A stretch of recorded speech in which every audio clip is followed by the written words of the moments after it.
Hello friends, welcome to my YouTube channel. कैसे हैं आप? हमेशा की तरह यूज़फुल टिप्स के साथ आज की वीडियो शुरू कर लेते हैं।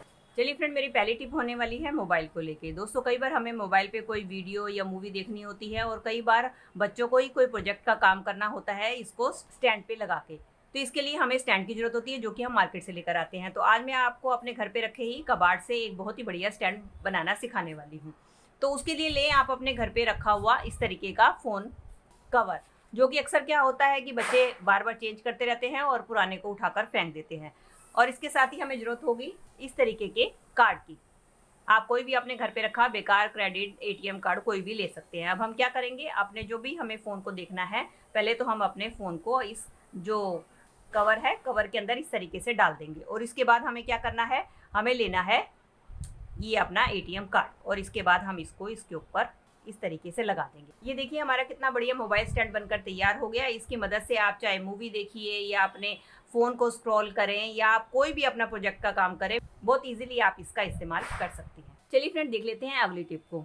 दोस्तों, नेल पेंट तो हम सब लेडीज़ लगाती ही हैं, लेकिन अक्सर क्या होता है, कई बार हम नेल पेंट लगाते हैं तो गलती से हमारा जो नेल पेंट होता है वो हमारे साइड में इस तरीके से साइड में हमारा लग जाता है। तो हम अक्सर क्या करते हैं, इसको मिटाने के लिए अपने नेल्स का इस्तेमाल करते हैं। तो हमारा सारा का सारा नेल पेंट हमारे दूसरी उंगली और नेल्स के ऊपर लग जाता है, जिसको कि हमें बार बार रिमूव करना पड़ता है। बहुत ही बढ़िया ट्रिक शेयर करने वाली हूँ कि आपने क्या करना है। आपने लेनी है वैसलीन और साथ में लेनी है आपने इस तरीके की बड लेने के बाद आपने इसके ऊपर लगा देनी है वैसलीन। जो आपके उंगली के साइड में जो नेल पेंट लगा है, इसको आप बहुत ही आसानी से इस बड की मदद से रिमूव कर सकती हैं। ये देख सकते हैं, ये मैं आपको रिमूव भी करके दिखा रही हूँ। ये देखिए, इस तरीके से आप बड की मदद से साइड में से नेल पेंट को निकाल सकती हैं। इससे ना तो आपके हाथ गंदे होंगे और बहुत ही क्लियरली आपके साइड से नेल पेंट भी उतर जाएगा। चलिए फ्रेंड, अगली टिप में मैंने ले ली है कंघी। अब हमें चाहिए होगी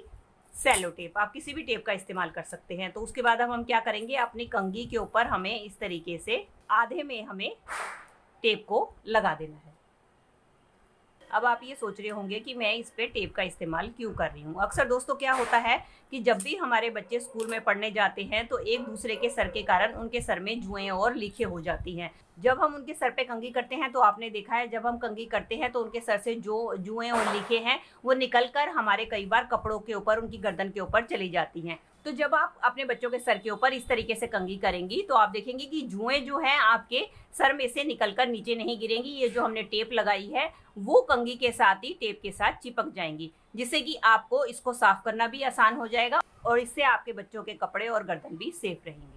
चलिए फ्रेंड, देख लेते हैं अगली टिप में। अगली टिप में मैंने ले लिया है साबुन। दोस्तों, कभी आपने साबुन को सिला है कभी? तो आज मैं आपको बताने वाली हूँ कि हमें क्यों साबुन को सिलना चाहिए। दोस्तों, कई बार क्या होता है, हमें इस तरीके की मोटी वाली जीन्स के ऊपर हमें कुछ सिलाई करनी होती है, लेकिन जब हम सुई से सिलाई करते हैं तो हमारी सुई जो होती है इसके अंदर जा नहीं पाती है, क्योंकि इसका कपड़ा काफ़ी मोटा होता है।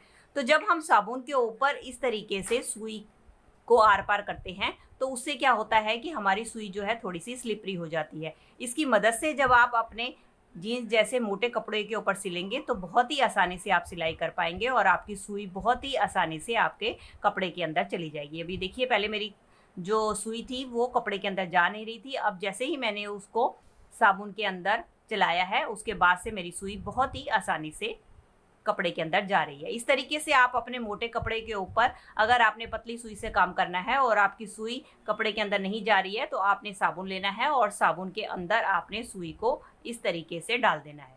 इससे जो है साबुन की सारी कोटिंग जो है आपकी सुई के ऊपर हो जाएगी और आपकी सुई थोड़ी सी स्लिपरी हो जाएगी और जब आप इसके ऊपर कपड़े सिलेंगे तो बहुत ही आसानी से ये आपके कपड़ों में चली जाएगी। चलिए फ्रेंड, बढ़ते हैं अगले हैक की तरफ। अगले हैक में मैंने ले लिया है एक बोतल। अब हम क्या करेंगे, बोतल को हम किसी गर्म नाइफ की मदद से ऊपर से कट कर देंगे। ये देखिए, मैंने बोतल को ऊपर से कट कर दिया है।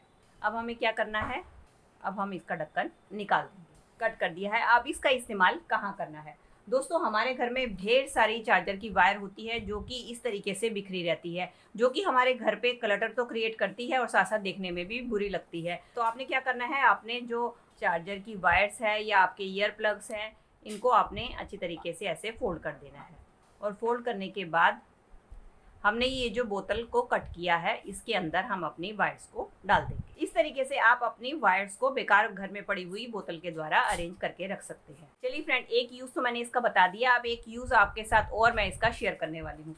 कई बार क्या होता है दोस्तों, हमारे बच्चे जो होते हैं हाथ साफ करने के बाद सोप को सोप केस में ना रखकर वॉश मशीन के ऊपर इस तरीके से रख देते हैं, जिसके कारण जो हमारा सोप है नीचे से गलना शुरू हो जाता है। तो आप क्या कर सकते हैं, ये जो हमने बोतल का पीस कट किया है इसको आपने अपने साबुन के अंदर इस तरीके से इंसर्ट कर देना है। ये देखिए, इस तरीके से आपने अपने साबुन के अंदर इसको इंसर्ट कर देना है। इसके बाद आप इसको अपने वॉशिंग मशीन में रखेंगी तो एक तो आपका साबुन बिल्कुल भी गलेगा नहीं, और अगर आपके पास सोप स्टैंड नहीं है तो ये आपका एक सोप स्टैंड की तरह भी काम करेगा।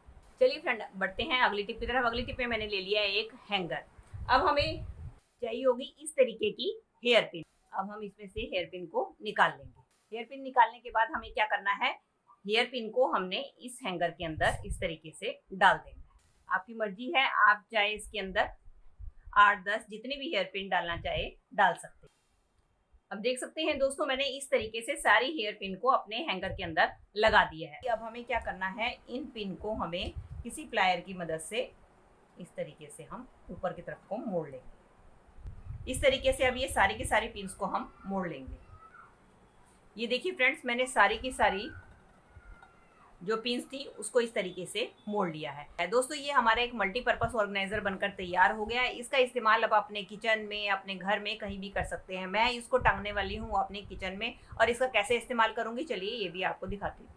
ये देखिए, मैंने अपने किचन में इसको टांग दिया है। इसके ऊपर आप अपने जितने भी कटलरी है उसको आप इसके अंदर डालकर ऑर्गेनाइज कर सकते हैं। इस तरीके के ऑर्गेनाइजर अक्सर हम मार्केट से महंगे दामों पर खरीद के लेकर आते हैं, जिसको कि हमने अपने घर में रखे बेकार के सामान से बनाकर तैयार किया है। इसके ऊपर मैंने कटलरी करी है। आप इसके ऊपर अपने छोटे मोटे कपड़े भी हैंग कर सकते हैं, सुखा सकते हैं, और किसी भी तरीके से इसका इस्तेमाल कर सकते हैं। तो दोस्तों, ये थी मेरी आज की वीडियो। आई होप आपके लिए हेल्पफुल रही होगी। अगर इनमें से कोई भी टिप आपके लिए यूजफुल रही है तो प्लीज इसे एक लाइक दीजिएगा और मुझे कमेंट करके बताइएगा इनमें से आपको कौन सी टिप सबसे ज्यादा बढ़िया लगी। चलिए मिलती हूँ अगली वीडियो के साथ। Till then take care and bye bye.